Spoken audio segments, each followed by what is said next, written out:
Hey everybody, it's Lee Jordan with USA Roofing. I'd like to talk to you a little bit about synthetic felt compared to 30-pound tar paper felt. The Pro Armor Owens Corning gives our guys a much better walking surface when they're on the roof, even if it's a really steep pitch.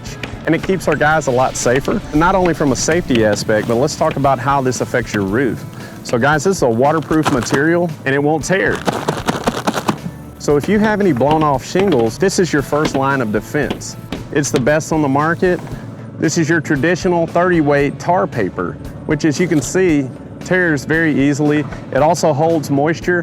This is just paper. This stuff doesn't hold up to anything. And it does not keep our guys safe when they're on the roof because this will slip and tear. We like to use the synthetic felt because it keeps our guys safe and it keeps you as the homeowner dry. So guys, if you'd like to know any more, you can reach us by phone or you can also reach us on our website, usaroofing.us.